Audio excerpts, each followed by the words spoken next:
Wooly, after your time with Street Fighter V last night, do you think it's a good game for fighting game newbies to get into? I think, like, let's think about this from another point of view. What is a bad fighting game for newbies to get into? I don't know, because you need to put in the time. You need to, like, love it enough.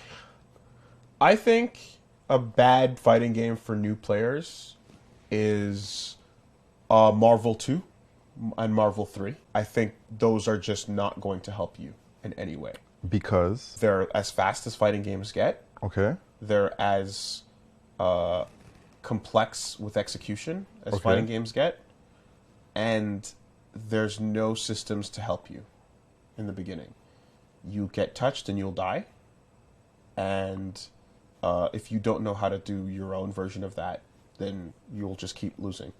I've heard very often, like, people saying, like, oh, if you played MVC2 back in the days, like, you wouldn't be able to do anything because you're playing this newer game that isn't as intense, right?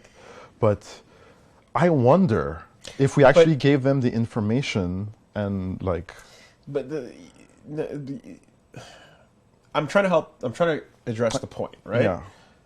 I'm going to say a game like Marvel 3 or Marvel 2, where there's nothing to help you as a new player, where you get touched once and your character dies, and it's very, very fast and very complex, and you have to learn a lot of, you know, the team setups and assist setups and things, is a bad game for fighting for new players, right? Barring that exception, I honestly can't say there are many games that are bad for new players. Like the secret, not the secret, but like a lot. It's a question that I feel like I'm gonna be addressing for my entire career. But yes, of course, and I'll always have to make sure people understand that, like, all of these games nowadays are made for new people to pick them up and give them a shot, right? So cross tag battle is another really complex one that gets a bit crazy, and is not going to be particularly friendly, but games like that, games like Dragon Ball, right? Guilty Gear, there is like a stylish mode. There is an auto combo system that's a part of the legit way to play, like an auto combos and easy inputs on like on your like shoryukens and stuff like that. Like that stuff is part of the basic system of the game. So like I think every modern fighting game is made for new players to try it and not feel super lost. You know, even Tekken has a mode that is there to like help you get into it. Yeah. Street Fighter V doesn't have an express mode, but I have a thought. I think one of the reasons... But it has... Sorry, I was just going to finish my thought. Street Fighter doesn't have a mode, but it has demonstrations and trials, and the demonstrations walk you through what the characters are supposed to do and how they do them. The demonstrations talk to you about how to play the character, and then the trials show you some combos. Street Fighter V is definitely one of the most accessible games, right? When we're talking about fighting games. For new players. For new players. For new players. I think one of the reasons why MVC2... Like, MVC2, it's a hard game with the execution, but it's also not... The combos are not set. Like in Street Fighter, like you see the list, you do these moves, and that's how it is, right? But remember when you were talking about, oh, it didn't say you have to dash there. Mm-hmm. Or it didn't say you have to micro walk there, and they should say it. Mm-hmm. There are a lot of games like MVC2 and like Skullgirls and all these games where you have to feel a delay between hits. Mm-hmm. And Street Fighter V doesn't have that. It's just like, do the moves. No, that's not true at all. Remember when I was having trouble with Guild's Trial? But other than that, aside from the dashes that I just mentioned and the micro walk, it's just do this move, do this move, do this move. But in Unis, they will say delay. They will say do this normal and delay the next one. Yeah, Street Fighter doesn't give you grasping these combos will be harder if you're playing MVC2 because you have to position yourself every single time you land a hit. Yeah, and it's not saying. And the thing is that like in both of those examples, both Street Fighter and Under Night have, it's the same system where you have to do a delay, but Under Night will tell you delay this move, whereas Street Fighter doesn't. Right? Yeah, there is that. But the point ultimately though is that like as a new player, when you're coming into this stuff and you're just kind of like, I just want to kind of pick a character, And do stuff. do stuff, and like see if I can get the feel of them, see if I can win a little bit, you know. In every game you play, you're going to be like matched up with new people in the beginning online. So the whole like, you know, depending on the crowd base, obviously it'll make a difference, but like you're eventually going to start fighting people that'll like stomp you no matter what game you play, right? So that's going to come no matter what. You can't really avoid that part of it.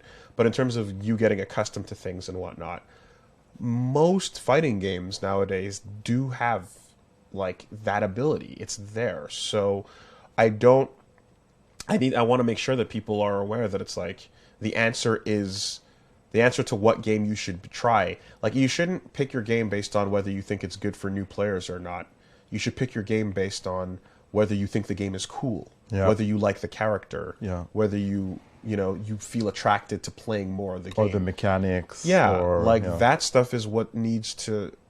That's that. You know, you should just feel drawn. You should think if you look at it and you go, "Yo, that's look pretty cool." That's a good enough reason. Yeah. You know, putting them all in a list of difficulty, it like that shouldn't really be the deciding factor Yeah. for modern fighting games. Everything made after Street Fighter 4. You know what I mean? Like Yes. I brought It up I should brought be- up Marvel 3. You should be able to pick it up. I brought up Marvel 3 as like a little bit of an exception, right? But most games have thought about it and put in something there for you. So, like, I really, I don't get too caught up on what's easy and what's hard. Get caught up on what you think is fun, what you think is cool. You know, even if you've never tried it, if you saw a trailer, if you saw some match footage at a tournament or something, or if you just saw your friends playing it, that's what I think. I think you should just go with what you find is fun, and if you follow the fun that you're having, the game will have things for you to learn. You know, and of course, alongside that, if you're ever like using the trials and the missions in the game, and you're not getting enough information out of that, just type your character's name into YouTube. And check out what some people have posted. You know, you'll find some videos, some combos, guides. You'll find a lot of stuff on YouTube just typing your character's name in and seeing what's going on, and that'll always set you on the right path. You know, it's as simple as simple as that, I think. But most games are a safe bet at this point in time, I'd say. And it's tough considering that, like, if you pick up an FPS, you know what to do. The goal is to shoot. Yeah, yeah, In a fighting game, yeah, okay, you have to defeat the opponent, yeah, but it's tricky to grasp how to sometimes. You know, yeah. you get a new player, it's tricky. Afterman says they just picked up Street Fighter 5 and wanted to get into fighting games for so long. There It you looked go. like a great game. So that's it. That's it. Perfect time.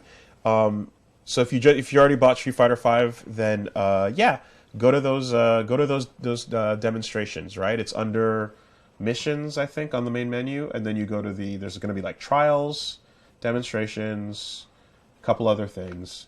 All right, the demonstrations are like you just read a little bit of like what the character does, and then it shows you like footage of the character doing the things it's describing, and it's a really nice way to just kind of be like, hey, this is exactly why this move is here, and this is what you're supposed to do with it. You know, it's a really, really fun, not fun. It's a really smart thing to put into your game that like didn't exist in previous Street Fighters that should help you find your bearings, and yeah, and just whatever you think looks cool will lead you down the right path. Yep, for just sure. enjoy yourself. Yeah, even KI is good for beginners. Even KI, yeah, it looks so complex, but it's very accessible.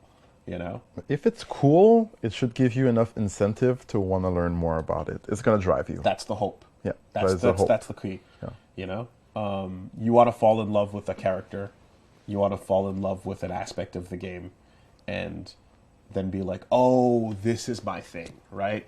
Whether it's if it's not a specific character, it might be an archetype. You might just be like, yo, I like grapplers, and then you're like, okay, next time I'm gonna try a game that has a really good grappler in it.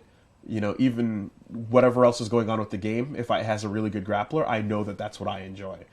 Or maybe you'll just be like, I like really fast ninja girls, or I like the ability to zone. I like the ability to throw a lot of fireballs Yeah. out. I like to fill the screen up with stuff, you know? Or I like characters that just do one big hit. You know, you'll find little things that you just kind of enjoy, and then you'll start to kind of like feel them out in other places and whatnot. But for now, with a new game, that if you just picked up Street Fighter V, yeah, have fun with the character, and that's pretty much all you need. And don't be afraid of losing, because fighting games hurt your ego more than other games. But be safe, be cool, learn, and if you have that, that will drive you. That will be your motivation. Personally, I have a lot of fun reaching a certain level and seeing a new wall and be like, okay, but I want to go over that wall. You know, like right now I'm playing Eunice again. Picked up Nanase. I'm like, oh, okay, I'm trying to understand the trial combos. And then I look at tournament footage and like Acho footage in Japan, and I'm like, there are so many other combos that I can do. Like I'm not doing anything, but now I'm like, I want to do that too. And that drives me as well. Just like competitive and self-improvement. But you can't be afraid to lose. You have to embrace that. Yeah, we said it early on. I say it often. I'll say it top to bottom every time till I'm blue in the face. Play to learn, not to win. Yes. Right? Like you play to learn. You want to figure out, like after that loss, you know, you want to take a second to stop and go like, okay, well, what did he do? You know, what were they doing against me that I didn't know how to deal with? And then let's try to figure out how to deal with that. And the way to learn how to deal with that is to just, you know, like I said, you can go you can go into training mode and recreate the situation. You can take some matches. You can take some footage, look at it online, you know, and see what other characters and see what your character does against that character by seeing how other people have played it out before. A lot of games have replays that you can watch in the game themselves, so you can search by your character versus that character, you know. But ultimately, you want to learn. Yes. You want to learn, you know. So all those losses up front are all just giving you an invisible experience bar that you can't see. Yeah. You know, if only you could see your mental experience bar when you played a fighting game for the first time, and you're like, I'm at 0, and then you lose 10 times in a row, and then you're like, damn it, I'm 0, I lost every game. Yeah. But you're now at level 4. In your head, you're at level 4, but you don't know it yet. You can't see it. Yeah. You don't know you're hidden. At level 4 yet, but you've already learned so much from those games, you know? And then you continue, and then you get higher and higher level, but it's an invisible level in your head. You can't see the experience. And you're going to gain experience in all these different aspects, but don't forget there's also a learning bar, and you got to learn to learn. You got to learn to learn. Got to learn to learn. Yeah. And so that's a. I mean, that can sound super confusing. So I think to break that sentence down, what you're probably saying is like you need to get used to the idea of like opening your mind up to taking new concepts in. So if you are fighting against something that you can't beat and you fight it like 5 times in a row, but you are not trying new things, but you keep trying the same thing, then you're not prepared to learn, because you're kind of just you're trying something, but you don't really you're not you need to escape from that box. Yeah. You're not adapting, right? So the concept and all of that is getting so much further down the line. Oh, we could talk about this for hours. Yeah, because we've been down that road a bunch of times, you know. But a lot of gaming philosophy. Yeah, but just have fun with it, you know, and have fun with it, and remember that every match, win or lose, you're improving.